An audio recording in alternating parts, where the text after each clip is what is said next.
31 दिसंबर 2007 एक नॉर्मल दिन ही था, लेकिन उस दिन की सुबह केरला के चेलम्बरा कस्बे से एक ऐसी न्यूज वायरल होने लगी जिसे सुनने के बाद पूरी दुनिया चौंक गई।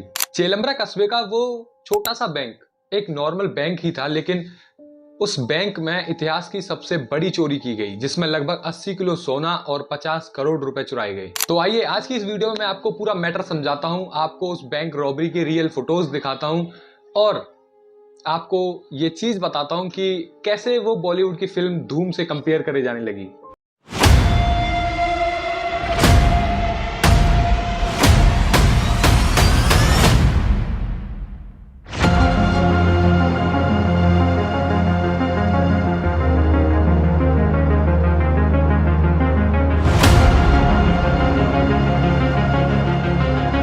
जोसेफ उर्फ बाबू, जो इस बैंक रॉबरी का मास्टरमाइंड था, जो इससे पहले एक छोटे मोटे अपराध किया करता था। और दूसरा व्यक्ति था शिवू, जो केरल की एक छोटी से छोटी गलियों को जानता था, क्योंकि वो शिवू एक टैक्सी ड्राइवर था। और तीसरा व्यक्ति था जेम्स, जो रहता तो काफी शांत था, लेकिन वो सिस्टम के सारे सुराग जानता था। वो जानता था कि कैसे रॉबरी को अंजाम दिया जाएगा। और चौथी मेंबर थी गीता। ये पर्दे के पीछे रहती थी, मतलब ये अपने आप को छुपा कर रखती थी, जो नकली कागजात बनाने और लोगों का शक हटाना, ये सारे काम बड़े चुपचाप किया करती थी। इन चारों ने मिलकर ये डिसाइड किया कि रॉबरी कुछ इस तरीके से करेंगे कि किसी को भी इतना सा शक ना हो। शुरुआत के कुछ दिनों तो ये बैंक के आसपास घूमा करते थे, बैंक पर नजर रखा करते थे कि कब बैंक में कम भीड़ होती है, कब बैंक के सिक्योरिटी गार्ड्स की चेंजिंग होती है और कब उस इलाके में लोगों की भीड़ कम होती है। यही सेम प्रोसेस वो कुछ दिनों तक लगातार करते रहते हैं और छोटे छोटे पॉइंट्स को नोट करते रहते हैं। लेकिन जब ये छोटी छोटी चीजों को देख रहे थे, छोटी छोटी जानकारियों को नोट कर रहे थे, तो इनकी नजर एक दुकान पर थी, जो काफी दिनों से पुरानी दुकान थी और काफी दिनों से बंद थी। वो दुकान उस बैंक के ठीक नीचे थी, क्योंकि वो बैंक फर्स्ट फ्लोर पर थी। फिर ये सारे लोग आपस में, ये चारों आपस में मिलकर बातें किया करते थे, प्लानिंग किया करते थे कि क्या ये दुकान को लेना उनके लिए सेफ रहेगा। जब इन्होंने डिसाइड किया कि इस दुकान को लेना पड़ेगा, तो ये चारों उस दुकान के मालिक को 50,000 रुपए एडवांस देकर वो दुकान किराए पर ले लेते हैं। इन्होंने दुकान वाले को 50,000 रुपए देकर उस बंद, खराब और खटारा और काफी दिनों से पुरानी दुकान को किराए पर ले लिया और सबसे पहले उस पर बोर्ड लगा दिया, ओपनिंग एट 8 जनवरी 2008। इसके बाद वो खुद दुकान में जाने लगे, दुकान की साफ सफाई करने लगे, दुकान का सारा खराब सामान बाहर निकालना, दुकान से कचरा बाहर निकालना, दुकान में पेंट करना, दुकान का फर्नीचर इधर उधर करना। लेकिन ये काम तो उनका सिर्फ दिन का था, असली काम उनका रात में शुरू होता था। वो दिन में ये काम करते करते रात का इंतजार करते थे और जैसे ही रात होती थी, दुकान का शटर लगाने के बाद वो अपनी बैंक रॉबरी के प्रोसेस पर काम करते थे। उन्होंने रात में दुकान पर बैठकर प्लानिंग की और बैंक के स्ट्रॉन्ग रूम, यानी जिसमें कैश और गोल्ड रखा था, उसका अंदाजा लगाया। तो उन्हें पता चला कि स्ट्रॉन्ग रूम उनकी दुकान से ठीक ऊपर था। तो उन्होंने अपनी दुकान की सीलिंग पर चौक से मार्क किया और धीरे धीरे उस दुकान को डेली रात को छेनी और हथौड़े से उस सीलिंग को तोड़ने लगे, जो सीलिंग लगभग 8 से 9 इंच मोटी थी।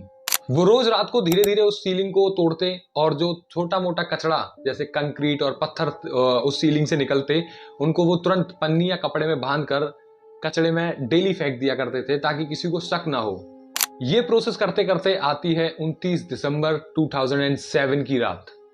वो रात उनके लिए आखिरी रात थी, क्योंकि उस रात वो सीलिंग कंप्लीटली टूटने वाली थी। उस दिन बैंक नॉर्मल टाइम पर बंद होती है, जैसे रोज हुआ करती थी, लेकिन वो सारे चारों के चारों चोर नीचे दुकान में तैयार बैठे थे। फिर वो चारों बैंक बंद होने के बाद वो सीलिंग पूरी तोड़ देते हैं। सीलिंग में इतना जगह बना देते हैं कि एक आदमी आर पार जा सके। वो रात के जैसे ही 10 से 11 बज जाते हैं, फिर वो चारों के चारों बैंक के स्ट्रॉन्ग रूम में चले जाते हैं। वो स्ट्रॉन्ग रूम में जाने के बाद करोड़ों रुपए कैश और गोल्ड अपने 4 से 5 बैगों में भरने लगे। उन्होंने लगभग 4 से 5 बैग फिल किए थे। उन्होंने उन 4-5 बैग में लगभग 80 किलो सोना और लगभग 5 करोड़ रुपए कैश भर लिया था। और उन्होंने जानबूझकर बैंक के स्ट्रॉन्ग रूम के फ्लोर पर कुछ सोने के सिक्के और कुछ कैश फैला दिया। और वहां पर एक नारा लिख कर गए, जो नारा था जय माओ।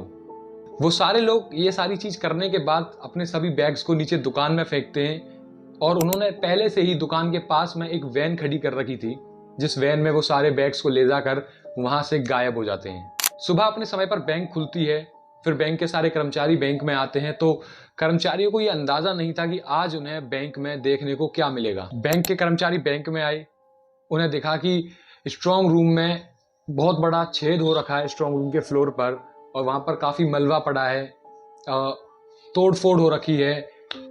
वो तुरंत पुलिस को सूचना देते हैं। वहां पर पुलिस आती है, मीडिया आती है, लेकिन ये सारे लोग यही सोच रहे थे कि कोई ताला नहीं टूटा, कोई तोड़फोड़ नहीं हुई, तो आखिर चोरी कैसे हो गई।